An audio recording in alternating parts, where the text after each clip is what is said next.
everyone, good evening to you all, and I welcome you all to this video. This is the second part of historical background. Politics में हम लोग जहाँ तक पढ़ चुके थे वो था हिस्टोरिकल बैकग्राउंड का पार्ट 1 और ये पार्ट 2 जिसमें मैं स्वागत करता हूँ आप सभी लोगों का।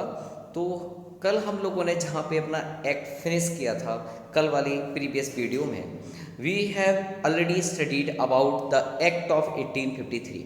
1853 के एक्ट के बारे में हम लोग ऑलरेडी पढ़ चुके थे और आज हम स्टार्ट करने वाले हैं government of India act 1858। Government of India act 1858 क्या था ये एक्ट? यहाँ से सेकेंड पार्ट मैंने क्यों रखा, इसके पीछे रीजन है। इसको क्राउन रूल कहा जाता है। यहाँ से जो रूल स्टार्ट होता है this is called crown rule. और जो हमने रेगुलेटिंग एक्ट से स्टार्ट किया था, रेगुलेटिंग एक्ट 1773, वहाँ तक 1853 के एक्ट तक this was all the companies rule, वो सब एक कंपनी का रूल था। यहाँ से डायरेक्टली क्राउन अपने हाथों में सत्ता संभाल लेता है। दैट इज़ बाय 1858 से जो रूलिंग है इसको क्राउन रूल के नाम से जाना जाता है। सो स्टार्ट करते हैं गवर्नमेंट ऑफ इंडिया एक्ट 1858।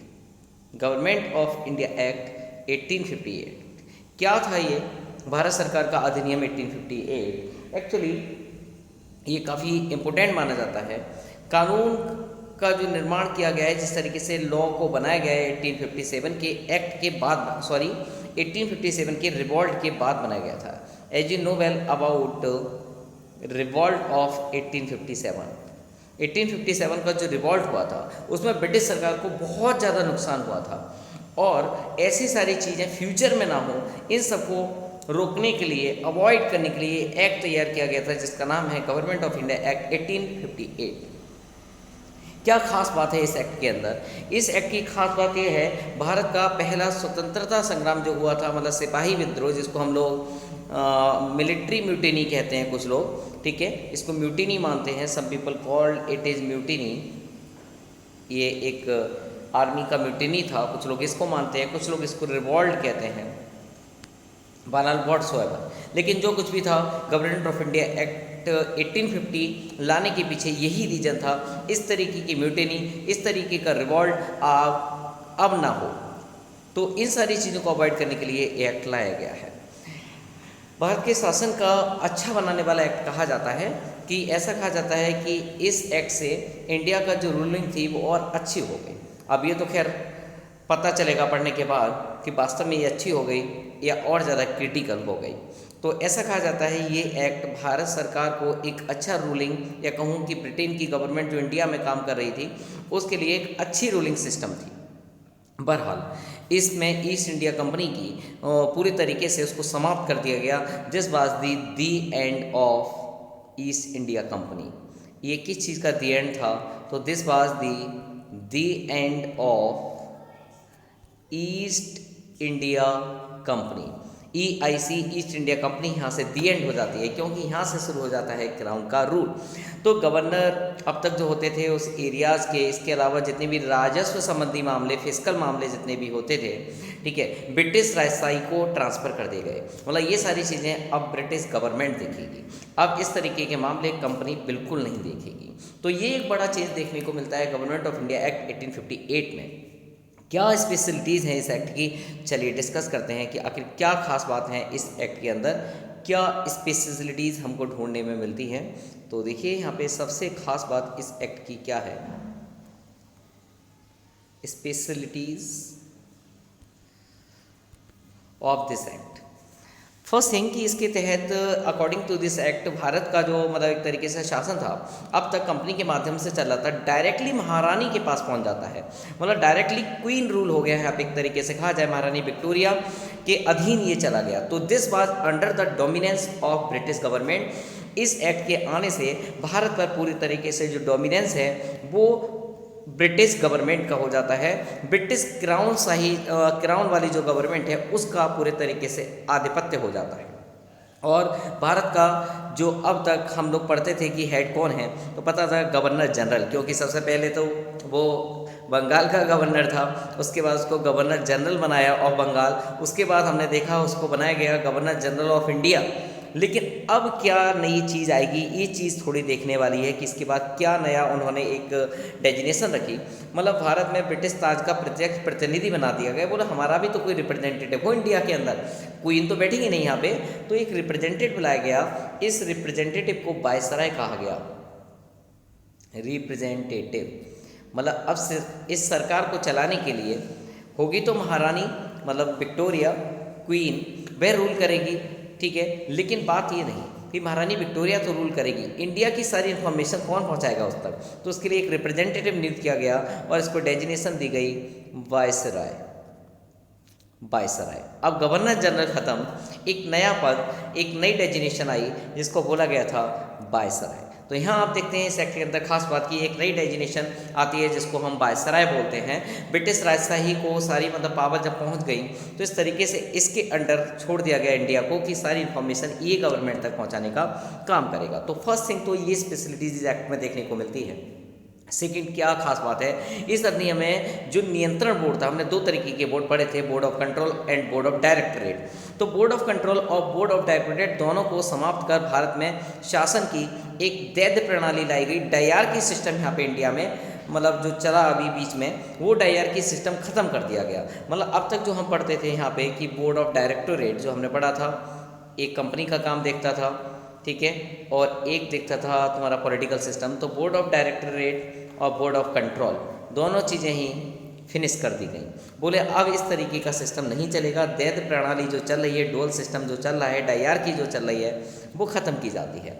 तो यहाँ से कितनी चीज़ें खत्म होती हैं, governor general of India finish करके वायसराय आ गए, और यहाँ पर जो board of control board of directorate होता था उसको पूरा फिनिश कर दिया गया, एक नया पद बना दिया गया। बोले इसके लिए हम एक नया पद बनाते हैं। अब गवर्नर जनरल के लिए तो वायसराय हो गए, एक व्यक्ति की और ज़रूरत होगी, उस व्यक्ति को बोला गया सचिव। मतलब वो सचिव किस तरीके का, मतलब एक तरीके का प्रेसिडेंट होगा, राज्य सचिव बोला गया था, स्टेट सेक्रेटरी बोल सकते हैं उसको हम, कि एक पद सेक्रेटरी बना दिया गया। इन दो लोगों की हेल्प से अब शासन चलेगा, एक वायसराय हो गया और दूसरे नंबर पर सेक्रेटरी बना लिया गया। मतलब ये सचिव क्या करेगा, क्या काम होगा इस सेक्रेटरी का। ये सेक्रेटरी ब्रिटिश कैबिनेट के एक मेंबर था, मतलब ब्रिटेन में जो कैबिनेट थी उसका मेंबर था ये सेक्रेटरी।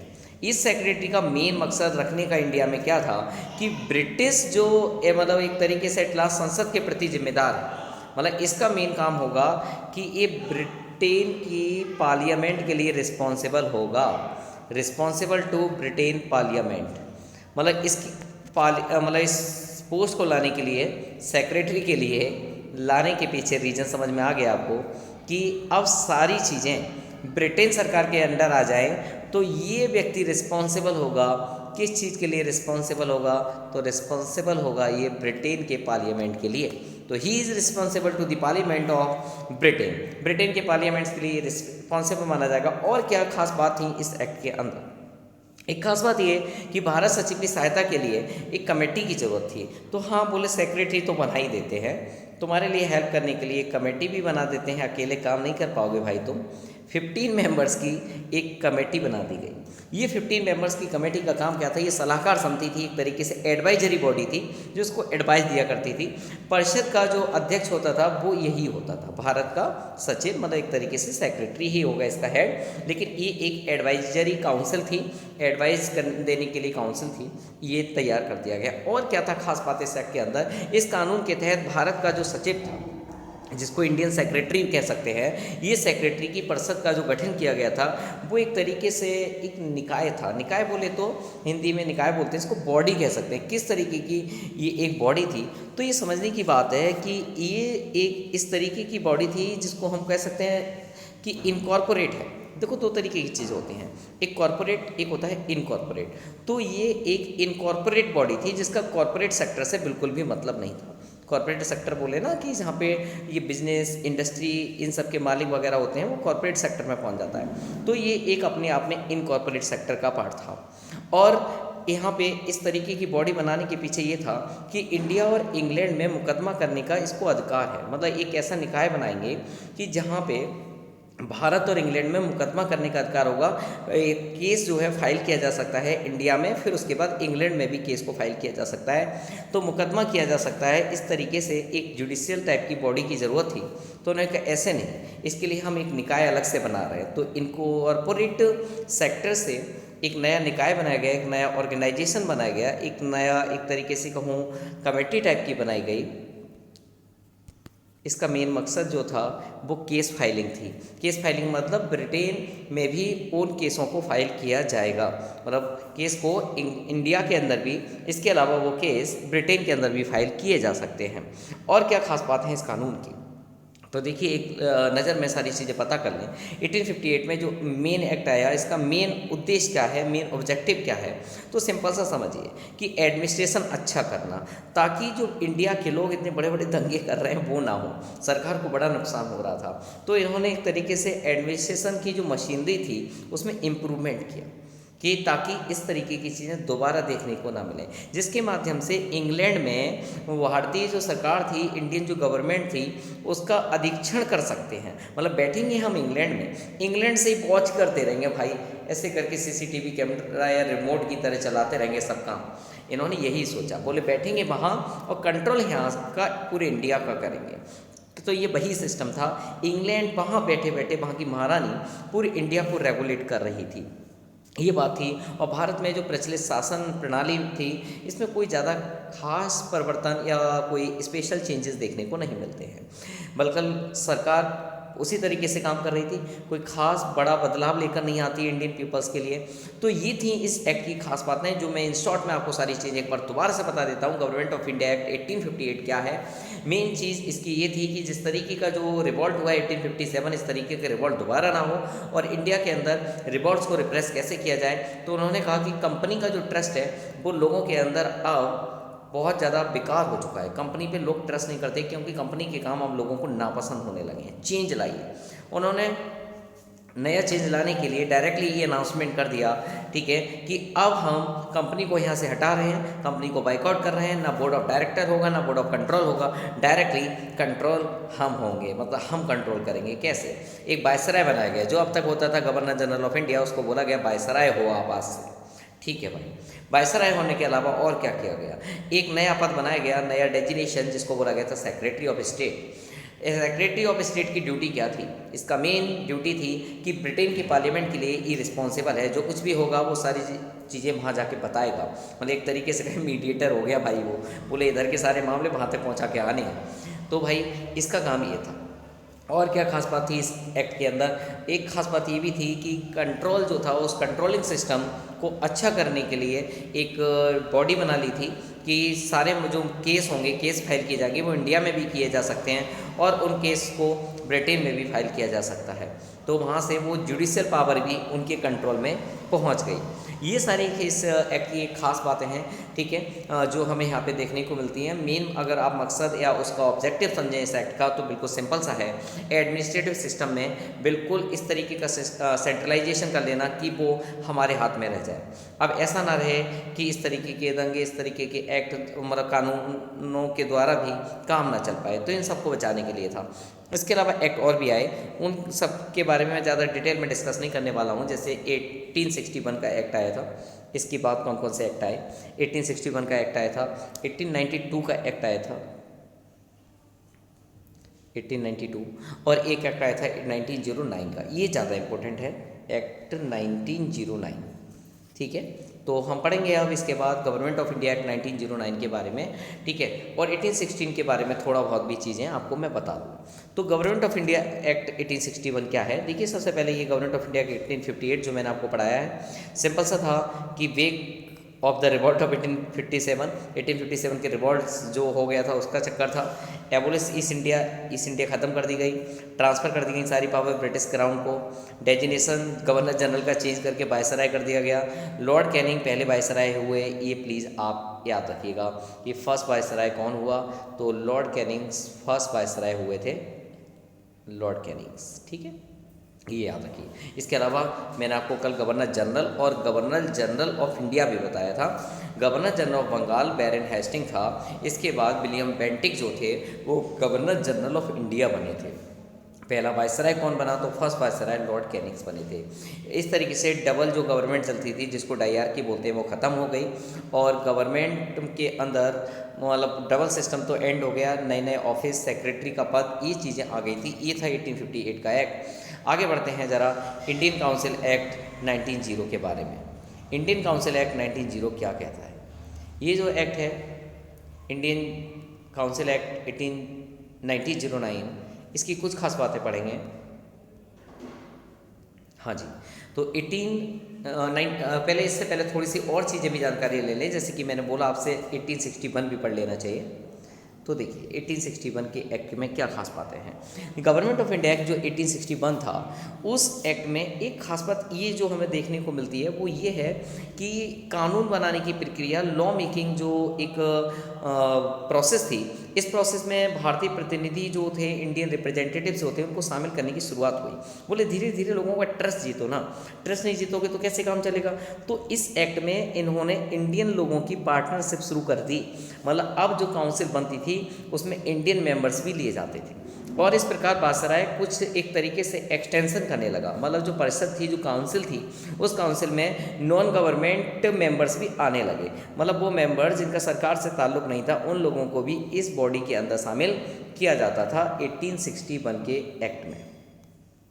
और फिर खास बातें क्या थी 1862 में लॉर्ड कैनिंग, जिसका हमने अभी नाम पढ़ा, 3 इंडिया के महाराजा, बनारस का राजा, पटियाला का महाराजा और सर दिनकर राव का नाम आपने सुना होगा, ये विधान परिषद के अंदर मनोनीत किए गए थे 1862 में। ठीक है, 1861 का एक्ट है, और मैं आपको बता रहा हूँ 1862 में यहाँ से कुछ इस तरीके की प्रोसेस शुरू की कि इंडिया के लोगों को भी काउंसिल में लेकर आओ, ताकि ट्रस्ट बढ़ेगा लोगों का, और ट्रस्ट जब बढ़ेगा तो पूरे तरीके से कंट्रोलिंग पावर अच्छी हो जाएगी।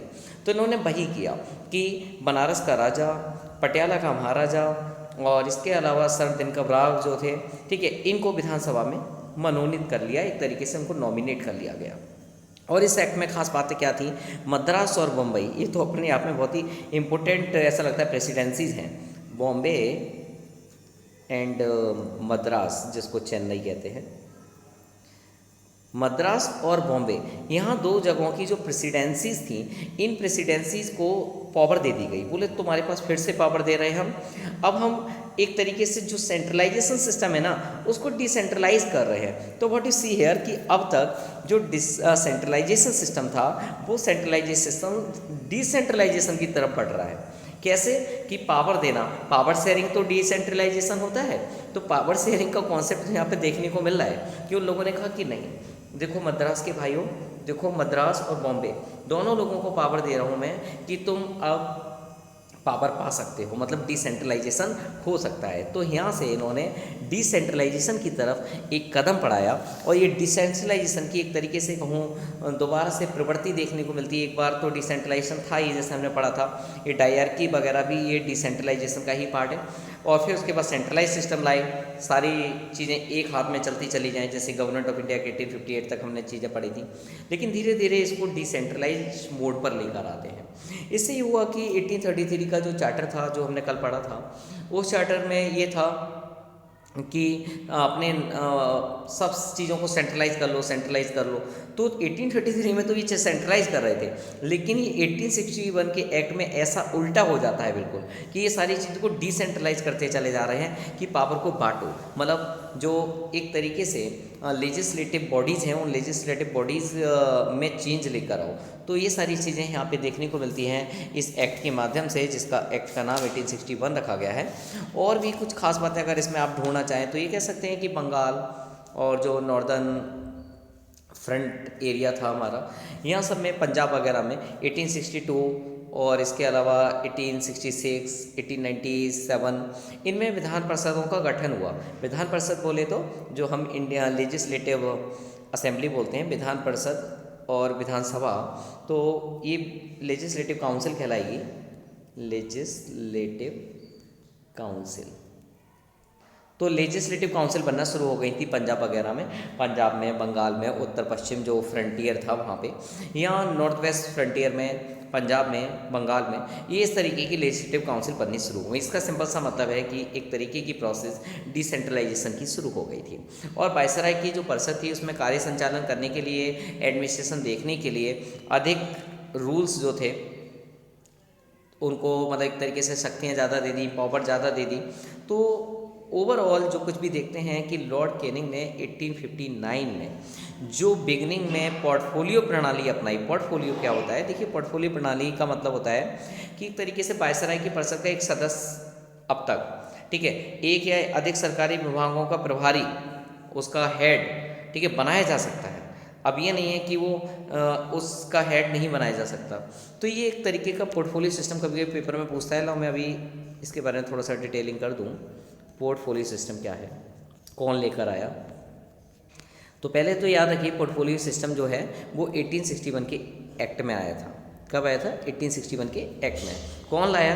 तो व्यक्ति का नाम है लॉर्ड कैनिंग। लॉर्ड कैनिंग लेकर आया था इस एक्ट को। इसमें यह था कि इस एक्ट के माध्यम से वायसराय जो है, वायसराय की जो परिषद होती है जिसको काउंसिल बोलते हैं, उस काउंसिल का एक मेंबर, एक या एक से अधिक जो गवर्नमेंट बॉडीज़ होती हैं या गवर्नमेंट डिपार्टमेंट्स होते हैं उनका रिप्रेजेंटेटिव बन सकता था। इस विभाग में काउंसिल की ओर से, जो ये पूरी काउंसिल होती थी, उस काउंसिल की ओर से अंतिम आदेश, लास्ट जो डिसीजन लिया जाता था वो पारित करने का अधिकार था। ठीक है, मतलब उसे विभाग में काउंसिल की ओर से जो लास्ट डिसीजन होगा उसको पारित करने का अधिकार होगा। तो एक तरीके से कोई भी एक व्यक्ति एक से ज़्यादा डिपार्टमेंट का रिप्रेजेंटेटिव बन सकता है।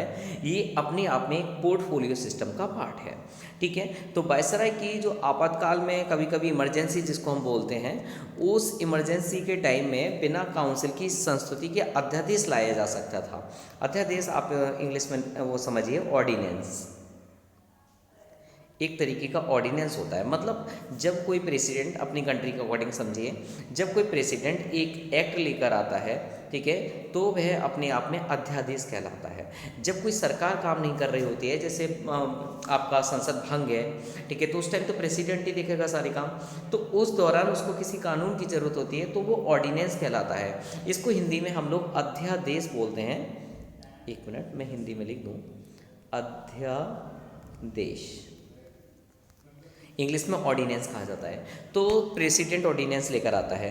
उस टाइम क्या था? उस टाइम ये था 1861 में कि वायसराय को जब ये लगे कि हाँ इमरजेंसी लगानी है, एक तरीके की इमरजेंसी देश के अंदर ज़रूरी है, तो वह बिना किसी से पूछे हुए, मतलब उसके पास राइट है कि वह ऑर्डिनेंस ला सकता है इस बात के लिए, मतलब इमरजेंसी लगा सकता है ऑर्डिनेंस लाकर। तो ये चीज़ थी इसके अंदर। तो ऐसे अध्यादेश की अवधि कितनी हो सकती थी?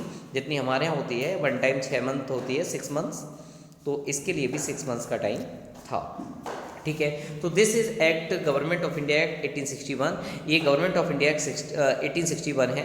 ठीक है, मैंने थोड़ा ज़्यादा ही डिटेल में आपको ब्रीफ कर दिया है इस एक्ट के बारे में। बस सिंपल सा याद रखिए, जो एक्ट लाया गया था वो डिसेंट्रलाइजेशन की तरफ एक कदम था। खास बात डिसेंट्रलाइजेशन है इस पूरे एक्ट के अंदर।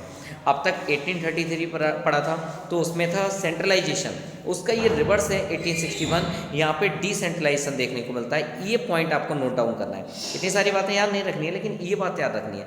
दूसरी बात आपको मैंने यहाँ पे बताई कि यहाँ पर डिसेंट्रलाइजेशन में क्या क्या हो रहा है, किस तरीके से डिसेंट्रलाइजेशन ला रहे हैं। मतलब वो इंडिया के खुद के लोगों को उसमें जोड़ रहे थे काउंसिल के अंदर, कि अब ऐसा नहीं होगा कि नॉन गवर्नमेंट और मतलब किसी मेंबर की ज़रूरत है तो वो रख नहीं सकते, किसी भी मेंबर्स को उसमें जोड़ सकते हैं। तो जिससे फ़ायदा हो रहा था, जैसे मैंने आपको बताया कि दिनकर राव, ठीक है, दिनकर राव के अलावा महाराजा का पटियाला का महाराजा, तो ये सारे लोगों को क्यों जोड़ा गया था?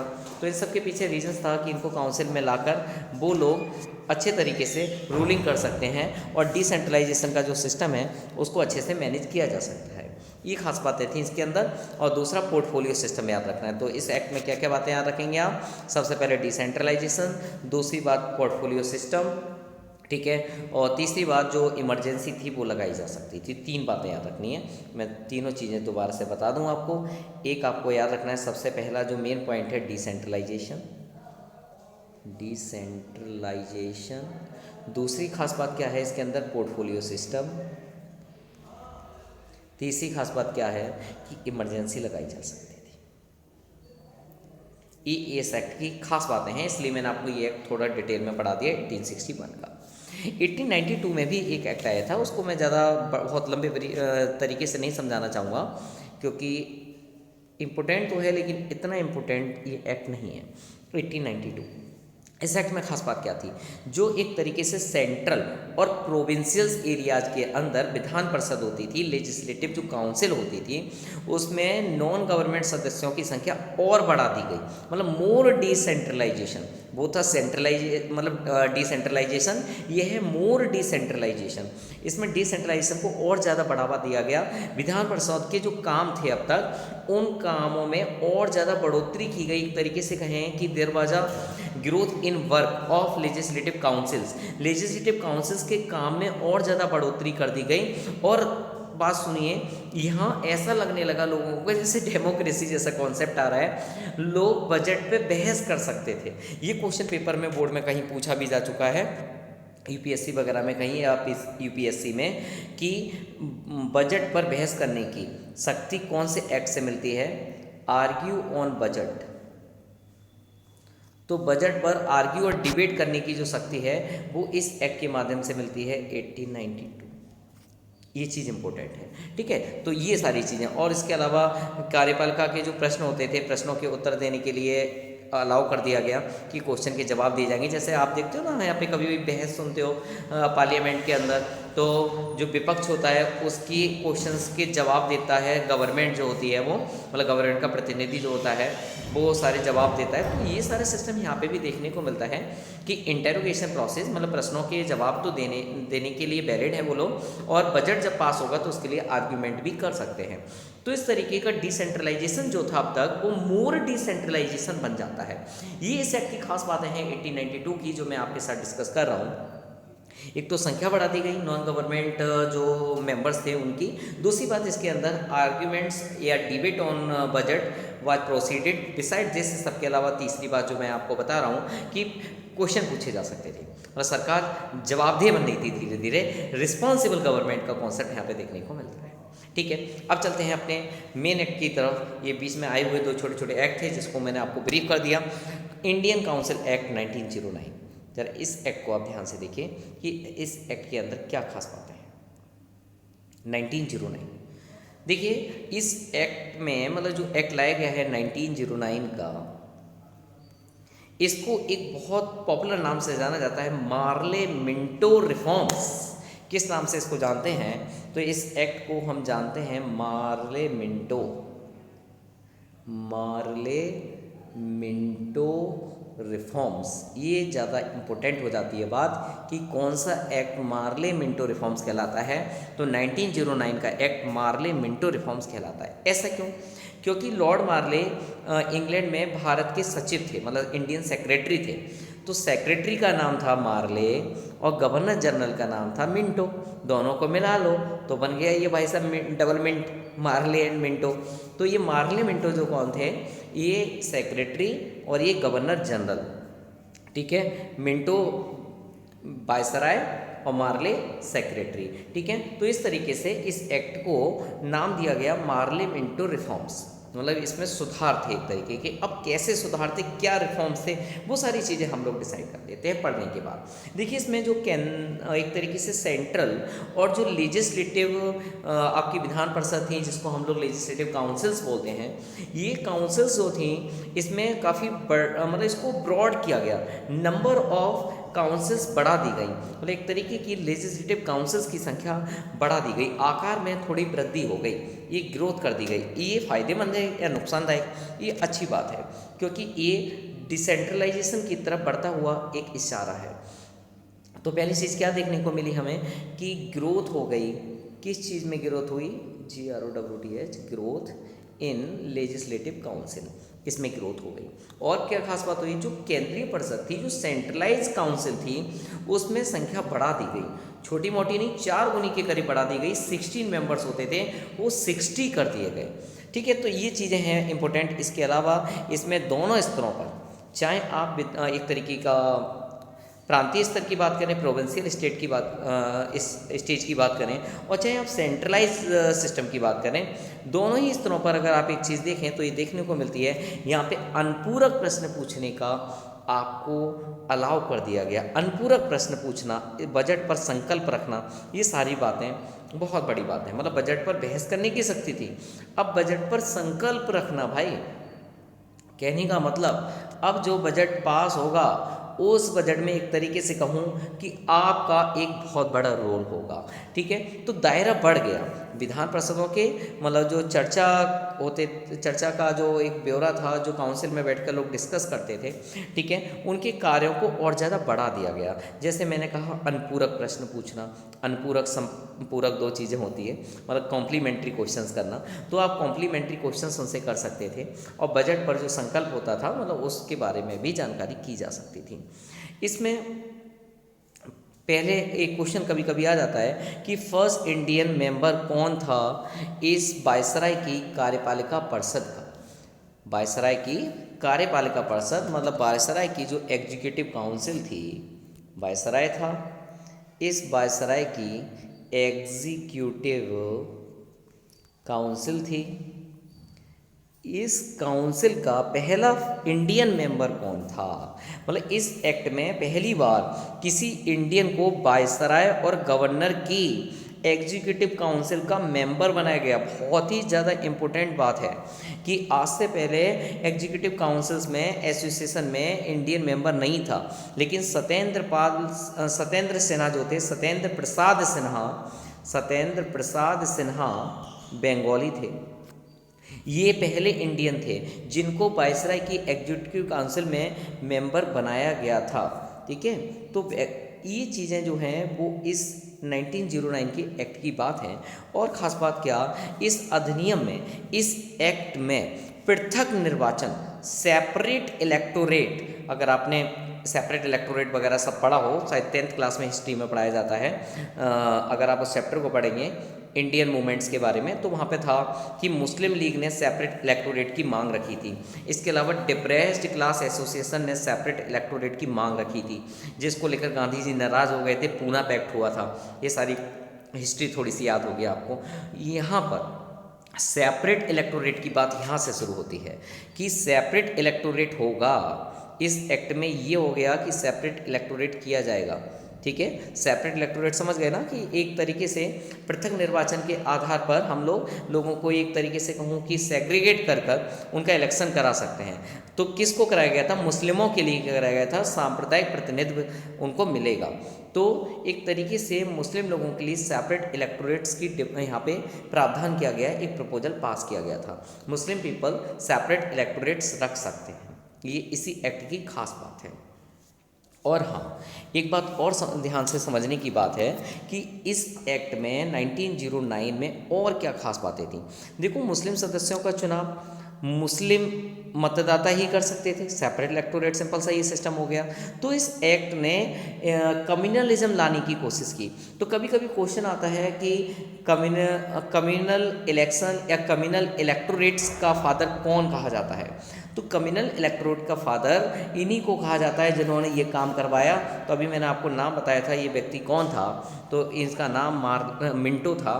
तो मिंटो की बात करेंगे कि इस तरीके का क्वेश्चन पेपर में जो आता है, father of communal electorate. Communal electorate के फादर या इसके जनक कौन कहलाते हैं, तो मिंटो कहलाते हैं, लॉर्ड मिंटो। कौन कहलाता है, लॉर्ड मिंटो कहलाते हैं, लॉर्ड मिंटो। ठीक है, लॉर्ड मिंटो। तो ये इसकी कुछ खास बातें हैं। और इस सब के अलावा जो प्रेसिडेंसी कॉरपोरेशन हुआ करती थी, उस प्रेसिडेंसी कॉरपोरेशन में चैम्बर्स ऑफ कॉमर्स, जिसको हमने फिक्की के नाम से जाना था बाद में, ठीक है, इसमें ज़मींदारों के लिए एक अलग से रिप्रेजेंटेशन दिया गया था। मतलब जो ज़मींदार थे, जो बड़े पीपल्स थे, इन लोगों को अलग से रिप्रेजेंटेशन भी दिया गया था।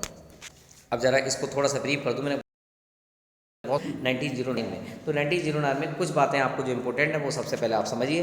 पहला पॉइंट ये कि इसको मार्ले मिंटो रिफॉर्म्स के नाम से जाना जाता है। दूसरा पॉइंट खास बात आपको ये याद रखना है कि यहाँ पर इस काउंसिल में इंडियन मेंबर्स की शुरुआत हो चुकी थी, जैसे कि Satyendra Prasad Sinha first Indian member थे जो वायसराय की एग्जीक्यूटिव काउंसिल्स के मेंबर थे।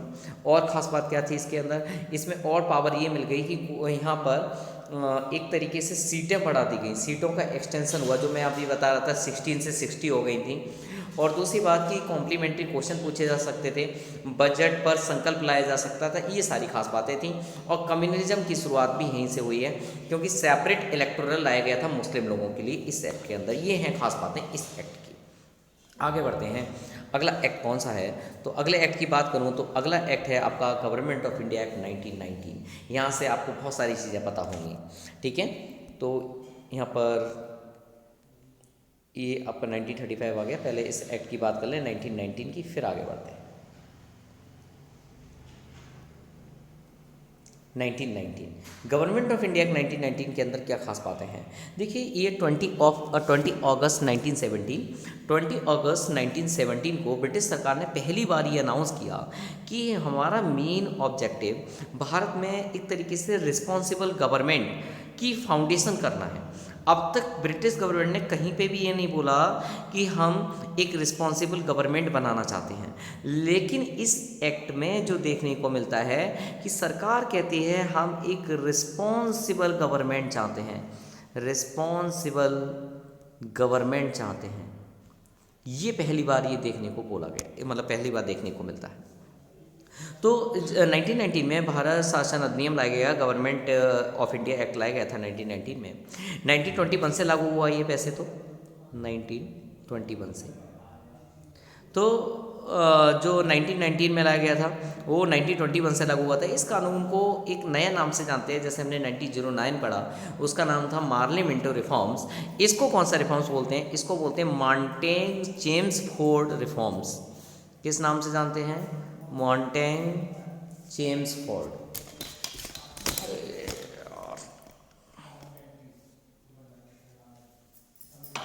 एक मिनट,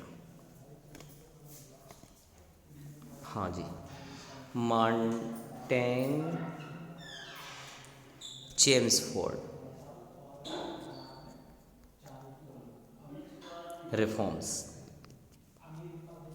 ठीक है बेटा। तो कौन से एक्ट को माउंटेन चेम्सफोर्ड रिफॉर्म्स कहा जाता है, तो ये जो एक्ट है 1919 का, इसको माउंटेन चेम्सफोर्ड रिफॉर्म्स के नाम से भी जाना जाता है। माउंटेन सेक्रेटरी थे, चेम्सफोर्ड वायसराय थे, इसलिए इसको इस नाम से भी जाना जाता है। अब इसमें क्या खास बातें हैं 1919 में, देखिए बताते हैं क्या क्या खास बातें हैं इसके अंदर। इस एक्ट में खास बात ये थी कि सेंट्रल और प्रांतीय, जिसको मतलब हम लोग प्रोविंशियल बोलते थे उस टाइम में, तो सेंट्रल और प्रोविंशियल्स जो सब्जेक्ट्स होते थे, जैसे आप लोग यहाँ पे आज के टाइम में पढ़ते हो कि 3 सूचियाँ होती है, 3 लिस्ट होती हैं, स्टेट, यूनियन और कंकरेंट। ऐसे ही मैं आपसे बात कर रहा हूँ कि 1919 के एक्ट में जब ये एक्ट था उस टाइम केंद्रीय और प्रांतीय, मतलब यूनियन और स्टेट, ऐसे समझिए, इनकी सूची की पहचान करके मतलब एक तरीके से कहूँ कि उनके काम अलग अलग कर दिए गए, मतलब पृथक कर दिए गए, मतलब राज्यों का एक तरीके से कहूँ केंद्रीय नियंत्रण कम कर दिया। एक तरीके से ये डिसेंट्रलाइजेशन का ही कॉन्सेप्ट है, मतलब पावर शेयरिंग का कॉन्सेप्ट हो गया। मतलब सेंटर के पास पावर है, इसकी कुछ पावर पहुँच गई किसके पास, स्टेट के पास। इसका मतलब तो वही हुआ ना कि डिसेंट्रलाइजेशन, पावर शेयरिंग हो गई, तो सेंट्रल की कुछ पावर स्टेट को मिल गई। कहने का मतलब कि जो सूची थी, सब्जेक्ट लिस्ट जिसको बोलते हैं, वहाँ पर जो सब्जेक्ट्स थे, काफ़ी सारे सब्जेक्ट्स स्टेट के पास भी पहुँच गए। मतलब राज्य में ऐसा हो गया कि राज्यों पर केंद्रीय नियंत्रण अब कम हो गया, मतलब सेंट्रल जो एक कंट्रोलिंग पावर थी वो कम हो गई। और इस तरीके से ये था कि केंद्र मतलब ये सेंटर और क्या बोलते हैं इसको, प्रोविंस, दोनों ही चीज़ें मिलकर विधान परिषदों को अपनी सूचियों के विषयों पर विधान बनाने का अधिकार मिल गया। मतलब सेंट्रल और स्टेट दोनों मिलकर अब कानून बनाएंगी, मतलब लॉ प्रोसेसेस जो होगी वो लॉ प्रोसेस सेंटर और प्रोविंशियल्स दोनों की हेल्प से ही होगी। विधान बनाने का अधिकार ऐसे प्रदान कर दिया गया है ना। तो ये सिस्टम था। लेकिन सरकार का क्या दावा था, गवर्नमेंट क्या कहती थी, गवर्नमेंट का एक दावा था, ये क्लेम था कि एकात्मकता, मतलब एक तरीके से कहूँ कि वन साइडेड, मतलब कहीं कहीं तो जिसको सेंट्रलाइजेशन ही कहते हैं हम, एकात्मकता ही बनी रहेगी, मतलब मेन चीज़ सेंटर ही होगी। लेकिन हाँ, इसमें ये रोल भी प्ले करेगा स्टेट भी। तो एक तरीके से कहूँ कि हाँ, थोड़ी बहुत पावर स्टेट के पास थी उस पर कानून बनाने की, जिस सब्जेक्ट्स पर कानून बनाया जाता था। फिर क्या हुआ और क्या खास बात थी इस एक्ट की? पहले तो ये हो गया कि एक तरीके का पावर शेयरिंग, और सेकंड खास बात कि जो प्रोविंशियल्स थे या प्रोविंशियल्स जो सब्जेक्ट्स होते थे उनको दो पार्ट में डिवाइड कर दिया गया। मतलब प्रोविंशियल सब्जेक्ट जैसे हम पढ़ते हैं union list, concurrent list, state list, तो ये जो स्टेट लिस्ट थी, इसके जो सब्जेक्ट्स थे, इन सब्जेक्ट्स को दो पार्ट में डिवाइड कर दिया गया। मतलब एक तरीके से एक ट्रांसफर्ड हो गया, ठीक है, हस्तांतरित, और एक रिजर्व हो गया। एक साइड ट्रांसफर्ड और दूसरी साइड रिजर्व। मतलब सब्जेक्ट्स जो होंगे वो दो तरीके के होंगे, रिजर्व्ड और ट्रांसफर्ड, ठीक है। तो इस कार्य में उन मंत्रियों की हेल्प ली जाती थी जो विधान परिषद के अंदर मतलब रिस्पॉन्सिबल होते थे। तो दूसरी ओर अगर हम कहें कि जो रिजर्व सब्जेक्ट है उस पर क्या होता होगा, तो जो रिजर्व सब्जेक्ट्स थे उस पर गवर्नर जो था ना, वो अपनी एग्जीक्यूटिव काउंसिल की हेल्प लेता था। तो रिजर्व इसलिए अपने आप में डिफरेंट पार्ट रखता है कि रिजर्व सब्जेक्ट्स पे कानून कैसे आएगा। तो रिजर्व सब्जेक्ट्स पर कानून बनाने के लिए जो गवर्नर होता था, मतलब एक तरीके से गवर्नर जो होता था वो अपनी एग्जीक्यूटिव काउंसिल्स की हेल्प लेकर उस पर कानून बनाया करता था। जबकि ट्रांसफर सब्जेक्ट पे कानून कैसे बनते थे, तो इस पर कानून बनाने के लिए जो मिनिस्टर्स वगैरह होते थे उनकी हेल्प ली जाती थी, मतलब उसी विधान परिषद में, ठीक है। इतनी बात समझ में आ गई। ये आपका गवर्नमेंट ऑफ इंडिया एक्ट 1919 का पार्ट है। इसके अलावा इसमें बहुत सारी खास बातें थी।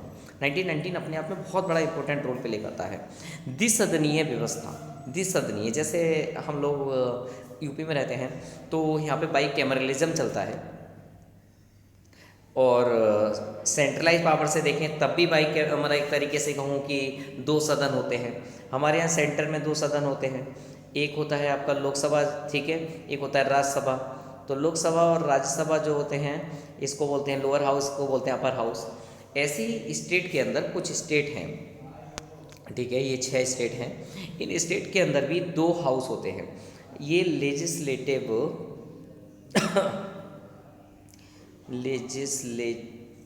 में दो हाउस कैसे होते हैं, एक होती है असेंबली और एक होती है काउंसिल। आपने सुना होगा कि लेजिस्लेटिव असेंबली और लेजिस्लेटिव काउंसिल, जिसको विधान सभा और विधान परिषद कहा जाता है। ये सारे स्टेट में नहीं है, ये 6 स्टेट में है। तो वहाँ पे क्या था, वहाँ ये था कि पहली बार द्विसदनीय व्यवस्था लाई गई थी, मतलब 2 हाउसेज होंगे, इस तरीके का सिस्टम लाया गया। और प्रत्यक्ष निर्वाचन की व्यवस्था शुरू की गई कि डायरेक्ट इलेक्शंस, डायरेक्ट इनडायरेक्ट 2 तरह के इलेक्शंस होते हैं कि डायरेक्ट इलेक्शन की व्यवस्था रखेंगे। तो विधान परिषद के स्थान पर द्विसदनीय व्यवस्था लाई गई थी पहली बार। और जो मतलब एक तरीके से हम जिसको राज्यसभा बोलते हैं, तो राज्यसभा और लोकसभा का एक तरीके से गठन किया गया, ये मानो, है ना। तो ये कहना भी ठीक होगा कि सेंट्रलाइज सिस्टम में 2 चीज़ें आ गई थी, लोकसभा, लोकसभा और राज्यसभा, ये 2 चीज़ें आ गई थी, ठीक है, डिसेंट्रलाइजेशन।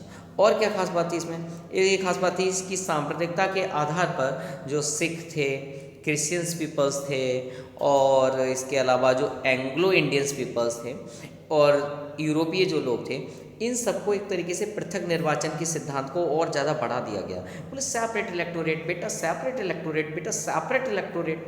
बोले तुमके लिए भी सेपरेट, आपके लिए भी सेपरेट। भाई किस किस को सेपरेट इलेक्टोरेट दोगे, या देश को बांट रहे हो भैया? इन्होंने एक तरीके से देश को बांटा ही है भाई, ये एक तरीके से देश को बांटना हो गया ना सेपरेट इलेक्टोरेट की। मुस्लिम लोगों को लोग अलग से सेपरेट इलेक्टोरेट पहले ही दे चुके। यहाँ पे इन्होंने 1919 में सिख लोगों के लिए अलग से दे दिया, एंग्लो इंडियंस पीपल्स के लिए अलग से इलेक्टोरेट दे दिया, यूरोपियन पीपल्स के लिए अलग से इलेक्टोरेट दे दिया। तो ये एक तरीके से सेपरेट इलेक्टोरेट की प्रोसेस यहाँ पे लाई गई थी। और क्या खास बात थी इस एक्ट में, प्रॉपर्टी, टैक्स, एजुकेशन, ठीक है, इसके आधार पर सीमित संख्या में लोगों को वोट मिलेगा। मतलब वोट सबको नहीं मिलेगा। आप देखिए वोटिंग सिस्टम कैसा था। वोटिंग सिस्टम इंडिया में जब ये एक्ट चल रहा था उस टाइम सबको नहीं मिलता था। आप कितना टैक्स देते हैं इस बेसिस पर डिसाइड करेंगे हम, आप कितने पढ़े लिखे हैं इस बेसिस पर डिसाइड करेंगे हम, और कैसे डिसाइड कर सकते हैं हम, आपके पास कितनी प्रॉपर्टी है इससे डिसाइड करेंगे हम। ये 3 चीज़ें थीं जिसके बेसिस पर ये लोग वोटिंग क्राइटेरिया डिसाइड करते थे कि कौन वोटर कहलाएगा, किसके पास वोटिंग राइट होगा। और क्या खास बात थी, जो संघ लोक सेवा आयोग, जिसको आज के टाइम में आप यूपीएससी बोलते हैं, Uttar Pradesh public service commission, यहाँ से इसकी शुरुआत हुई थी एक तरीके से। यूपीएससी संघ लोक सेवा आयोग, संघ लोक सेवा आयोग का गठन किया गया था। आगे बढ़िए 1920 से, मतलब 1919 की बात है। फिर 1926 में जो सिविल सर्वेंट्स होते थे उनकी रिक्रूटमेंट स्टार्ट हो गई थी सेंट्रल सिस्टम के लिए। मतलब सेंट्रल का ही तो होता है ये, यूपीएससी सेंट्रल गवर्नमेंट का ही होता है। तो जहाँ पे ये हो गया कि केंद्रीय लोक सेवा आयोग का गठन कर लिया गया और इसके लिए भर्ती शुरू हो गई थी 1926 से। एक्ट कब आया था? एक्ट 1919 में ही आया था। ये खास बात आपको जानने की है। और क्या खास बात थी इसमें? पहली बार एक सिस्टम और आया था कि जो सेंट्रल बजट होता है, अब तक हम प्रांतीय बजट की बात कर रहे थे, मतलब प्रोविंशियल बजट की, सेंट्रल बजट को राज्यों के बजट से हमने अलग कर दिया। अब तक क्या होता था, एक ही बजट होता था, ठीक है। अब क्या है, सेंटर का बजट अलग और राज्य का बजट अलग होगा। और राज्य विधानसभा जो होती है या स्टेट की जो लेजिस्लेटिव काउंसिल होती है वो अपना बजट स्वयं बनाएगी। अब तुम्हारे लिए सेंटर नहीं बनाएगी। मतलब बजट का सिस्टम, जो बजट अब तक कंप्लीट बनता था, एक बजट बनता था, अब इस बजट को भी सेग्रीगेट कर दिया। सेंटर अपना बनाएगी और स्टेट अपना बजट बनाएगी। तो इसके अंतर्गत एक तरीके का तुम्हारा स्टैट्यूटरी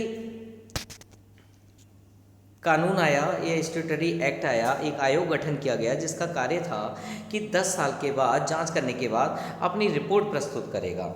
इस एक्ट में जो चीज़ें लाई गई हैं वो कितनी पावरफुल हैं, क्या कमियां हैं, क्या इसमें सुधार किया जाना चाहिए, इसके लिए 10 सालों के बाद एक रिपोर्ट आएगी। आपको अगर पता हो, साइमन कमीशन सबने पढ़ा होगा। साइमन कमीशन भारत आया और इंडिया में नारे लगाए गए, go back Simon, go back Simon. तो वो इसी के बाद एक्ट आया था, ठीक है। तो 1919 को मैं ज़रा आपको कुछ सेकंड्स में ब्रीफ कर दूं ये पूरा। 1919 की खास बातें याद रखिए कि यहाँ पर जो सब्जेक्ट थे उनको बांटा गया। मतलब एक तरीके से जो आपकी स्टेट लिस्ट होती थी, ठीक है, स्टेट लिस्ट के पुनः 2 भागों में उनको डिवाइड कर दिया गया। और 2 भागों में डिवाइड करने का मतलब कि स्टेट की लिस्ट में 2 तरीके के सब्जेक्ट हो गए, एक ट्रांसफर्ड सब्जेक्ट हो गए और एक रिजर्व सब्जेक्ट हो गए।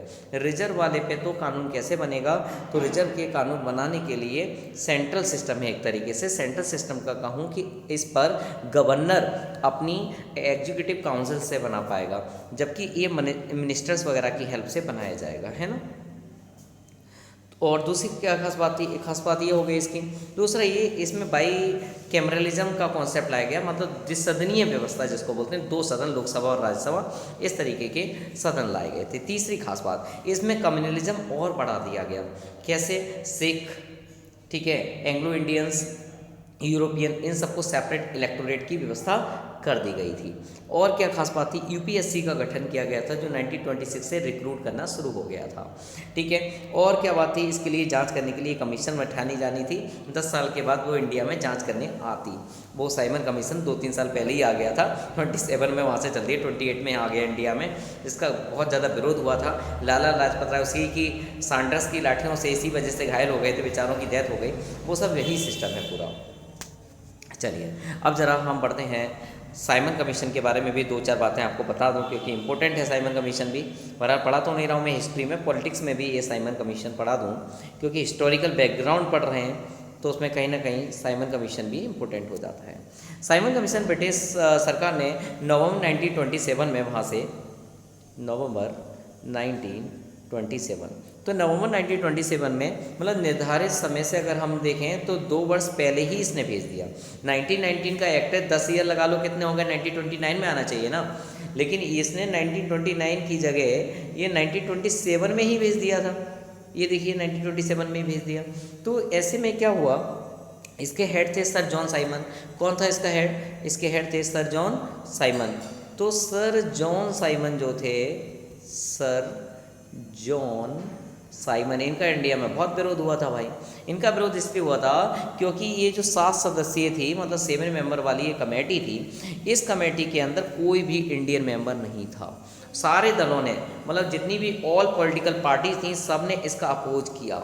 ये देखने को मिला, मतलब 1930 में अपनी रिपोर्ट इसने पेश की, मतलब इसका बहिष्कार हुआ, इसका बाइकआउट हुआ, साइमन गो बैक के नारे लगाए गए। 1930 में इसने अपनी रिपोर्ट बनाई, विस्तार से ब्रिटिश भारत में बताया कि हमें यहाँ पे संघ की व्यवस्था करनी चाहिए। संघ की स्थापना का मतलब समझ रहे हो कि एक यूनियन सिस्टम यहाँ पे होना चाहिए, और जो कम्युनल इलेक्टोरेट का सिस्टम है, सांप्रदायिक निर्वाचन व्यवस्था जिसको बोलते हैं, उसको कंटिन्यू रखो। इसने ऐसे सुझाव दिए, मतलब बिल्कुल वही वाले सुझाव जो गवर्नमेंट ऑफ इंडिया के 1919 में लाए गए थे कि पहला कम्युनलिज्म जरूर बहुत बढ़िया कर रहे हो साहब, कम्युनलिज्म आके बढ़ाओ। दूसरा क्या कहा इसने? संघ वाला लेकर आओ। संघ वाला सिस्टम का मतलब हुआ कि एक यूनियन बनाओ, मतलब यूनियन वाला सिस्टम आना चाहिए यहाँ पे, ठीक है। तो ये सारी इसने अपनी रिकमेंडेशन पेश की थी 1930 में, जबकि ये नवंबर 1927 में आ गया था, मतलब 1928 में इसका खूब विरोध हुआ था यहाँ पे। तो आयोग के प्रस्तावों पर विचार करने के लिए इसने जो प्रपोजल दिए उस पर विचार करना, उस पर सोचना, ये सब एक तरीके से ब्रिटिश सरकार, ब्रिटिश इंडिया और जो इंडिया की रियासत थी, प्रोविंस थे, उन सबके प्रतिनिधियों के साथ बैठ के 3 राउंड टेबल कॉन्फ्रेंस किए थे। मतलब इसकी जो प्रपोजल्स थे, अगर आप देखें तो सारी बातें यहाँ से स्टार्ट होती हैं। इसके जो प्रपोजल्स थे, जो इसने बताया, जो इसने अपनी एडवाइस दी, उन सबको कैसे सॉल्व आउट किया जाए, तो इस पर विचार करने के लिए, आयोग के प्रस्तावों पर विचार करने के लिए ब्रिटिश गवर्नमेंट ने क्या किया? तो ब्रिटिश गवर्नमेंट ने इंडिया के, मतलब ब्रिटिश इंडिया और तुम्हारा ब्रिटिश, अपने आप में ब्रिटिश गवर्नमेंट, ब्रिटिश इंडिया और इंडिया की जो रियासत हुआ करती थी, जो प्रोविंसेस थे जहाँ पर राजा महाराजा होते थे, इनके प्रतिनिधि रिप्रेजेंटेटिव्स को बुलाया और उनको मिला के 3 गोलमेज सम्मेलन किए। 3 राउंड टेबल कॉन्फ्रेंसेस की गई, ठीक है। तो इस सम्मेलनों में जितनी भी चर्चा हुई, वो मेन ये था कि संवैधानिक सुधार होना चाहिए। ये अपने आप में एक कॉन्स्टिट्यूशन था, ऐसे मानो कि 1919 अपने आप में एक कॉन्स्टिट्यूशन था। तो इन्होंने कहा कि इसमें कोई संवैधानिक सुधार होने चाहिए। तो सुधारों पर एक वाइट लेटर तैयार किया गया, जिसको हम श्वेत पत्र बोलते हैं। वाइट लेटर तैयार किया गया जिस पे विचार करने के लिए ब्रिटिश संसद की जो वो थी, मतलब ब्रिटेन के अंदर जो पार्लियामेंट था, वहाँ पे उसको भेज दिया गया कि देखिए भाई इसमें क्या क्या सुधार किया जा सकता है। तो इस समिति की जितनी भी सिफारिशें थीं, कुछ अमेंडमेंट किए गए होंगे ना के बराबर, और इसको 1935 में शामिल कर दिया गया। मतलब इसके बाद जो एक्ट आया वो 1935 का एक्ट आया। इसकी जितनी भी, मतलब इसमें सुधार हुए 1919 में, जितना भी इम्प्रूवमेंट हुआ वो आपको 1935 में देखने को मिलता है। तो ये था आपका गवर्नमेंट ऑफ इंडिया एक्ट 1919। इसी में आपको साइमन कमीशन भी मैंने पढ़ा दिया। आगे बात करते हैं गवर्नमेंट ऑफ इंडिया एक्ट 1935। 1935 का गवर्नमेंट ऑफ इंडिया एक्ट क्या कहलाता है? वैसे तो अभी गवर्नमेंट ऑफ इंडिया एक्ट 1919 है, और 1919 के बाद अगर हम पढ़ें कॉन्स्टिट्यूशन के आगे की ओर जाने के लिए, तो 1947 का अधिनियम भी पढ़ना पड़ेगा। तो मैं इसको एक पार्ट और बना ले रहा हूँ, पार्ट 3 में कन्वर्ट कर दे रहा हूँ, क्योंकि 1935 पढ़ना और 1947 को पढ़ना थोड़ा ज़रूरी है, क्योंकि 1935 और 1947 के बाद कॉन्स्टिट्यूशन की पूरी प्रोसेस स्टार्ट हो गई, ठीक है। तो ये हिस्टोरिकल बैकग्राउंड का पार्ट 2 यहीं पर ओवर होता है, जिसमें आज हमने चर्चा की कुछ मेजर एक्ट्स के बारे में, जिसमें था गवर्नमेंट ऑफ इंडिया एक्ट 1858। इसके अलावा हम लोगों ने 1861 भी पढ़ लिया था, ठीक है, कि 1861 में जो एक्ट आया था उस एक्ट के अंदर क्या खास बातें थीं। 1892 भी पढ़ लिया, इसके बाद 1909 और 1919, ठीक है। इतने एक्ट्स हम पढ़ चुके हैं। और कल जो हमने डिस्कशन पार्ट 1 में किया था वो 1972 के एक्ट से किया था। 1972 का एक्ट पढ़ा था, 1984 पढ़ा था हम लोगों ने, ठीक है, 1833 वाला भी पढ़ा था। तो इस तरीके से यहाँ तक हम पहुँच चुके हैं 1919 के एक्ट तक। कल डिस्कस करेंगे अगले एक्ट के बारे में, 1935 एंड 1947 के बारे में। Thank you so much. अगर आपको वीडियो अच्छी लगती है तो सब्सक्राइब करिए मेरा चैनल, लाइक्स कीजिएगा और अपने फ्रेंड्स के साथ शेयर कीजिएगा। और ताकि मैं आप लोगों से इतने सारा मोटिवेट होकर और इससे भी अच्छा वीडियो बनाने की कोशिश करूं। ओके, मिलते हैं एक लंबे से ब्रेक के बाद।